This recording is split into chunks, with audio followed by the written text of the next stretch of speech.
Monsieur le directeur général, vous attendiez à votre maintien à la direction générale de l'ABH? En fait, on attendait les résultats avec une certaine fébrilité, mais on a continué notre bonhomme de chemin. Donc, on a continué notre travail, la mise en place de notre plan de restructuration, notre business plan, tout en maintenant les équipes mobilisées pour réaliser les objectifs de la banque au 31 décembre 2015, quels que soient les résultats de course. Où en êtes-vous au 31 octobre 2015? En fait, certains indicateurs ont été atteints, certains objectifs ont été atteints, d'autres nous sommes presque sur le point de les atteindre, malgré la difficulté donc, et la conjoncture qui est très difficile. Nous avons réalisé un résultat au 31 octobre 2015 de 61 millions de dinars, qui est presque l'objectif fixé au 31 décembre 2015. Excellent. Vous avez été maintenu certainement pour poursuivre la mise en place du plan d'action de la banque. Qu'allez-vous faire maintenant? Comme vous l'avez bien dit, donc nous allons continuer la mise en place des plans de restructuration et la mise en place de notre business plan. Certaines choses et certaines actions ont été déjà réalisées avec toutes les équipes de la banque que je tiens à remercier. Grâce à eux, grâce aussi aux actionnaires de la banque qui l'ont soutenu, soit dans la période la plus difficile, donc soit avec la recapitalisation ou la mise en place de notre plan de restructuration et le soutien à la direction générale. Donc nous avons finalisé l'augmentation du capital et l'emprunt obligataire pour renforcer les fonds propres de la banque et atteindre la ratio de solvabilité de 10%, donc conformément aux règles prudentielles. Nous avons aussi changé le mode de gouvernance avec la mise en place d'un nouveau conseil d'administration sur la base des compétences, avec le changement des administrateurs de l'État qui ont été en fait recrutés suite à un processus d'appel à candidature et la mise en place donc, de toutes les nouvelles comités spécialisés, à savoir le comité d'audit, le comité de risque, le comité de nomination et de rémunération. Les instances sont en place, la gouvernance rénovée est opérationnelle, le plan d'action avance. Et qu'en est-il pour le plan social? Le plan social, donc, on attendait, comme je vous ai dit, donc, on attendait le résultat de course pour entamer le plan social et la mise à niveau de notre système d'information et certaines autres actions qu'on devait entamer, mais qu'on a déjà entamées et qu'on va continuer donc, à les réaliser. Le plan social va être entamé prochainement, donc, au début de l'année 2016. Nous avons déjà commencé la mise en place de notre nouveau système d'information avec l'acquisition de certaines applications, en attendant le dénouement donc, des dossiers de noyau bancaire que nous espérons clôturer d'ici la fin de l'année pour qu'on puisse avoir un nouveau noyau sur lequel va être construite toute notre architecture donc, de système d'information. Une plateforme centrale, nouvelle, autour de laquelle s'articuleront les différentes applications. Les différentes applications. Sachant aussi que nous avons rénové notre salle de marché qui est aujourd'hui à la pointe de la technologie que nous allons inaugurer incessamment. En quoi tout cela va profiter aux clients de la banque? Tout ça va profiter certainement. Donc notre objectif, c'est de bien servir notre client, donc permettre à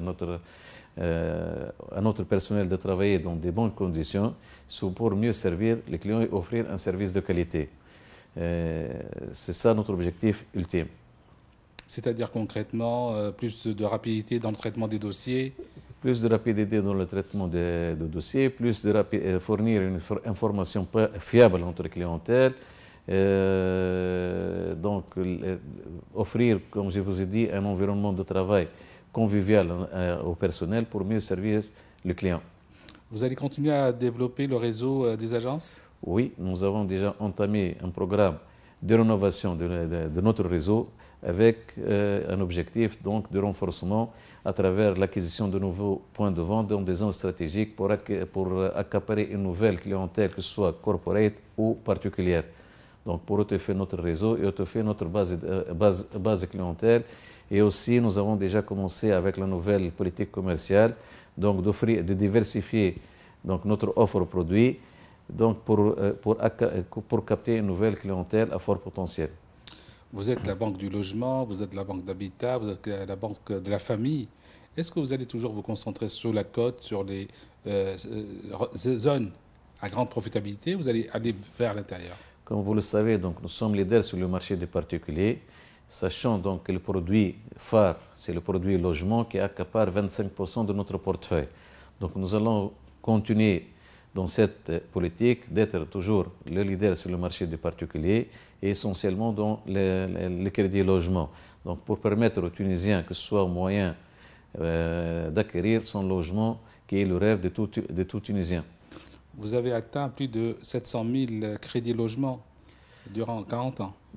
Oui, je n'ai pas le chiffre exact, mais c'est à peu près ça. Mais en termes de valeur, ça représente 25% de notre portefeuille crédit. Comment vous comptez vous ressourcer en termes de refinancement avec des finances longues, plus profitables?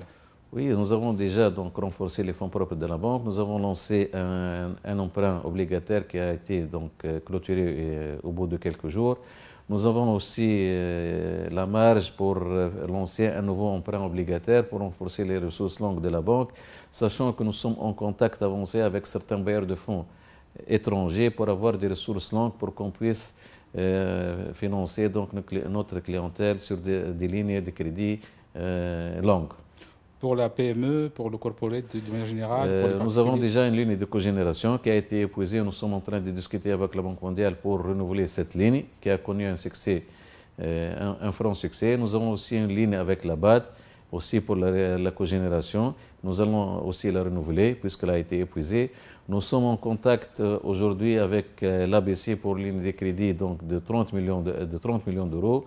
Nous avons aussi la gestion d'une partie de la ligne Banque mondiale pour 35 millions d'euros à peu près. Et nous sommes déjà en contact avancé avec la BEI et l'AFD pour avoir des lignes de crédit pour permettre donc à la banque d'avoir des ressources longues et étrangères à moindre coût. Quel est votre objectif de croissance pour les années à venir? Les années à venir, nous projetons donc une croissance de notre portefeuille crédit de 8% annuellement, sachant que cette année, nous avons déjà atteint, et une progression de nos dépôts à raison à peu près de 10%, avec aussi une croissance de notre produit net bancaire à raison de 20% par an. Vous êtes optimiste, vous n'avez pas des craintes, des appréhensions pour ce qui est de la situation économique? Si, nous avons des craintes avec une conjoncture assez difficile, mais les résultats donc réalisés jusque-là nous confortent dans notre stratégie. Et nous sommes confiants à l'avenir, donc la croissance va reprendre certainement, ce qui va encore nous encourager donc à atteindre nos objectifs. Vous allez donc continuer à préparer la banque pour bien profiter de cette croissance? Certainement, comme je vous ai dit, malgré la conjoncture difficile, nous avons réalisé des performances grâce aux équipes de la banque, que je tiens à remercier et à laquelle je lance un appel pour qu'ils puissent redoubler d'efforts pour continuer dans la même logique et pour hisser la banque donc parmi les premières banques du pays. Nous sommes confiants dans l'avenir de la Tunisie et nous sommes confiants dans l'avenir de notre banque. Vous êtes la banque publique qui a le plus de participation privée? Oui, donc nous avons une répartition de 57-43, mais nous avons des actionnaires privés qui sont très dynamiques et qui sont très influents donc, dans le conseil d'administration, qui nous permettent donc de réaliser, nous aident à réaliser nos objectifs, qui sont une certaine connaissance donc, et des compétences techniques, économiques et financières, donc qui nous permettent de soutenir notre stratégie. Le groupe de la Banque d'Habitat compte plusieurs filiales. Oui, aussi. Où en sont-elles? Les résultats du groupe sont en train donc, de se développer davantage, sachant que nous avons certaines filiales qui étaient déficitaires, qui sont, grâce aux efforts donc, de toutes les équipes de ces filiales, de réaliser des résultats positifs. Donc, comme vous le savez, nous avons un pôle finance qui est à travers donc, la banque, l'assurance et le leasing. Nous avons aussi une SICAR. Nous avons aussi le pôle technologique avec la STIMEC. Nous avons aussi le pôle promotion immobilière avec la Sopivel. Donc c'est un groupe qui est intégré et qui est diversifié. Vous avez relancé BH Invest, redynamisé les assurances Salim, Modern Lease. Vous êtes sur cette dynamique de croissance pour toutes les filiales? Oui, nous sommes dans cette dynamique de croissance et nous sommes en train de... Donc, nous avons une stratégie pour avoir une synergie de groupe. qui va permettre donc d'améliorer les résultats de la banque. Et pour la culture d'entreprise, pour la fusion, pour la gestion des ressources humaines?